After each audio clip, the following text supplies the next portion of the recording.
재활 전문의인 사미르 아나르 박사를 소개하고 싶습니다. 첫 번째로 물어봐야 할 질문은 재활 전문의가 무엇인가요? 재활 전문의는 장의 신체적 및 재활적 측면을 전문으로 하는 의사입니다. 신체적인 부분뿐만 아니라 보다 전체적인 접근 방식을 취합니다. 장애가 발생했을 때 심리적 측면, 적응 문제를 살펴보는 것을 포함합니다. 또한 직장 복귀, 여가 활동 복귀, 성생활, 일반적인 삶의 역할을 살펴보며 회복을 최대화하고 삶의 질을 향상시키는 것을 목표로 합니다. 재활 의사가 필요하다면 어떻게 찾을 수 있을까요? 보통 재활 의사는 재활 환경에서 일합니다. 대형 종합병원의 특별 재활 병동이나 독립적인 재활 센터에서 일합니다. 뉴질랜드를 비롯한 전 세계 여러 나라에 이러한 센터가 많이 있습니다. 재활 의사 및 재활 센터나 팀의 서비스를 이용하려면 급성 외과나 내과 병동, 1차 진료 의사 또는 지역 사회의 다른 건강 전문가로부터의 추천을 통해 이루어집니다. 재활팀을 언급하셨는데 팀이란 무엇을 의미하나요? 이것은 이 전문 분야의 독특한 측면입니다. 팀워크로 이루어지며 재활 의사는 혼자서 재활 과정을 수행할 수 없습니다. 여러 치료사로 구성된 큰 팀이 필요하며 여기에는 물리치료사, 작업치료사, 언어치료사 및 이 분야의 많은 다른 전문가들이 포함됩니다. 재활 과정에서 외래 환자가 되어야 하나요? 그냥 방문하고 집으로 돌아갈 수 있나요? 아니면 병원에 일정 기간 머물러야 하나요? 장애의 성격에 따라 다릅니다. 급성 단계 직후에 집중적인 입원 재활이 필요한 특정 장애가 있습니다. 그러나 장애가 지역사회에서 환자의 기능에 크게 영향을 미치지 않는 경우 외래 환자로 올 수 있으며 지역사회 자체에서 재활을 받을 수도 있습니다. 즉, 가정에서의 서비스입니다. 재활센터를 방문하여 뇌졸중을 겪었다면 어떤 일이 일어날 것으로 예상할 수 있나요?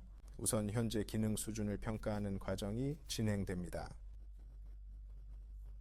어떤 결핍이 있는지, 어떤 문제가 있는지 살펴봅니다. 재활 환자는 보통 모든 팀원에 의해 평가되며 여기에는 의사, 물리치료사, 작업치료사, 언어치료사, 간호사, 사회복지사 등이 포함됩니다.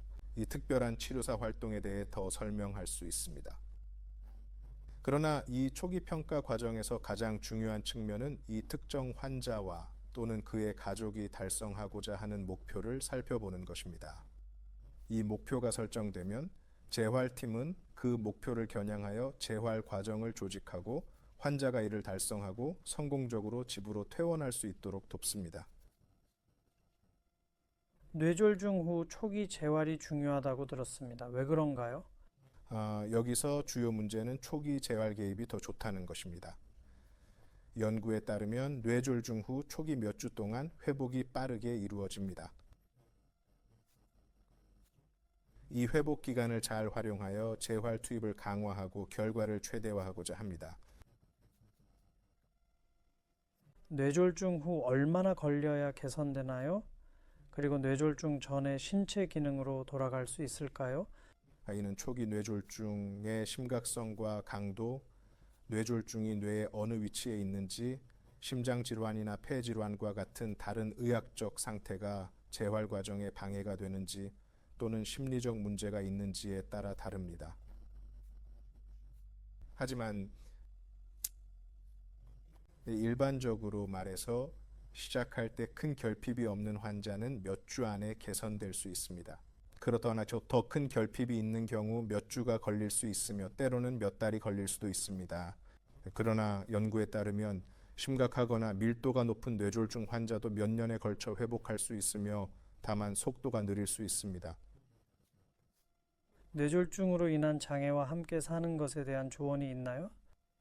또 재활 과정을 거치고 이 독립성과 이동성, 일상생활 활동에서 좋은 정도의 독립성을 얻었다면 대부분의 환자나 고객은 정상적인 생활 활동, 가족 내 역할, 직장 복귀가 가능해야 합니다. 다만 근무 시간을 줄이거나 직업 대안을 고려해야 할 수도 있습니다. 또한 여가 활동, 취미, 성생활과 같은 다른 삶의 역할을 맡는 것도 가능합니다. 뇌졸중으로 인한 장애와 함께 사는 것에 대한 조언이 있나요?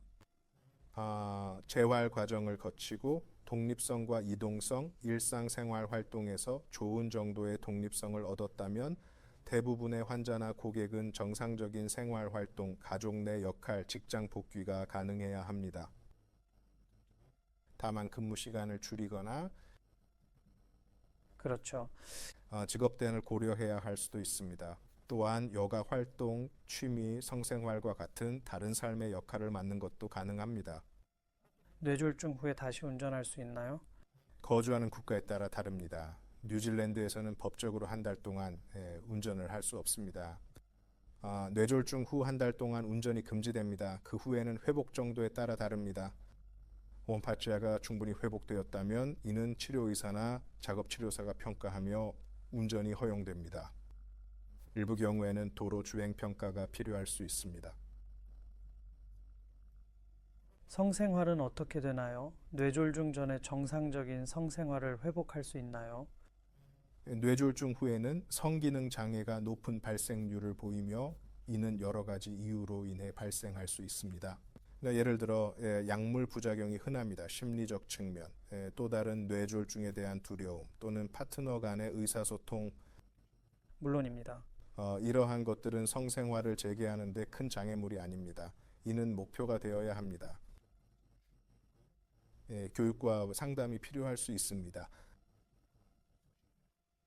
뇌졸중 후 재활의 일환으로 활동을 유지하는 것이 왜 중요한가요? 활동이 없으면 뇌졸중의 위험이 증가합니다. 연구에 따르면 신체 활동 부족이 뇌졸중을 일으킬 수 있는 위험 요인이 될 수 있다고 합니다. 그리고 신체 활동을 늘리면 뇌졸중의 위험이 줄어듭니다. 따라서 뇌졸중 후 신체적 독립성과 이동성을 어느 정도 회복했다면 물리치료사에 감독해 점진적인 운동을 목표로 해야 합니다. 사용하지 않으면 잃는다는 말을 들었는데 재활에도 적용되나요? 신체에 영향을 받은 부분의 기능 회복을 개선하려고 노력하는 것이 중요합니다. 사용하지 않으면 잃는다는 문제가 아닙니다. 때로는 기능을 회복하는 것이 꽤 어렵습니다. 하지만 재활팀의 개입으로 신체에 영향을 받은 부분의 기능과 사용이 점차 개선되기를 바랍니다. 그렇게 되면 실제로 영향을 받은 부분을 일상활동에서 점점 더 많이 사용하면 더 나은 결과를 얻을 수 있습니다. 언어치료사는 어떤 역할을 하나요? 언어치료사는 두 가지 측면에 집중합니다. 첫째는 말하기 부분으로 말이 어눌해지는 것부터 시작해서 말하기의 어려움, 즉 말을 이해하거나 실제로 말을 하는데 어려움을 겪는 경우를 개선하려고 합니다. 언어치료사의 다른 측면은 삼키는 메커니즘을 살펴보는 것입니다. 맞아요. 삼키는 메커니즘이 올바른지 확인하고 환자가 이를 달성할 수 있도록 돕습니다. 그렇지 않으면 흉부 감염 등을 유발할 수 있는 문제가 될 수 있습니다. 작업치료사는 어떤가요? 물리치료사와 다른가요? 네, 맞습니다. 그들은 일상생활 활동에서의 독립성을 얻는 데 더 집중합니다. 화장실 사용, 옷 입기, 식사, 몸단장, 샤워 같은 활동들입니다. 또한 환자에게 적응 장비를 제공할 수 있습니다. 예를 들어 멀리 있는 물건을 잡을 수 있는 도구나 휠체어를 제공할 수 있습니다. 독립적이고 안전하게 이동할 수 없는 경우 집에서 제공해야 할 장비나 집에서의 일부 수정을 고려합니다. 물리치료사, 작업치료사, 언어치료사와 같은 치료사들이 중요한 역할을 한다고 말씀하셨습니다. 팀에 다른 사람들도 있나요? 네, 다른 중요한 치료사들이 많이 있습니다. 예를 들어 재활 간호사들은 간호사로서의 중요한 역할 외에도 재활 분야에서 다른 역할을 맡습니다. 예를 들어 뇌졸중 후 장과 방광 문제를 관리하고 환자가 치료에서 얻은 기능적 이득을 일상 활동에 통합합니다. 또한 환자와 그 가족에게 뇌졸중 자체, 결과, 예방 등에 대한 교육을 제공합니다.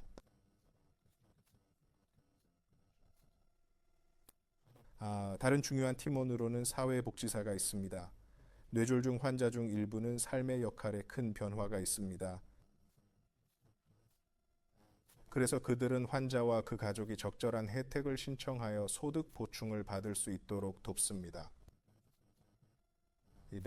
일부 환자는 이전 집으로 돌아갈 수 없습니다. 예를 들어 집이 2층 구조이고 생활 공간이 위층에 있는 경우 다른 집으로 이사해야 할 수도 있습니다. 주택공사를 통해 신청을 돕습니다. 또한 가족이 어려움에 적응하고 외부 기관과의 협력, 예를 들어 주거 시설에 대한 적절한 자금 지원, 가정 도움 제공, 개인 간병인 제공 등을 돕습니다. 물리치료사, 작업치료사, 언어치료사와 같은 치료사들이 중요한 역할을 한다고 말씀하셨습니다. 팀에 다른 사람들도 있나요? 네, 다른 중요한 치료사들이 많이 있습니다. 예를 들어 재활 간호사들은 간호사로서의 중요한 역할 외에도 재활 분야에서 다른 역할을 맡습니다. 예를 들어 뇌졸중 후 장과 방광 문제를 관리하고 환자가 치료에서 얻은 기능적 이득을 일상 활동에 통합합니다. 또한 환자와 그 가족에게 뇌졸중 자체, 결과, 예방 등에 대한 교육을 제공합니다. 다른 중요한 팀원으로는 사회복지사가 있습니다. 뇌졸중 환자 중 일부는 삶의 역할에 큰 변화가 있습니다. 그래서 그들은 환자와 그 가족이 적절한 혜택을 신청하여 소득 보충을 받을 수 있도록 돕습니다.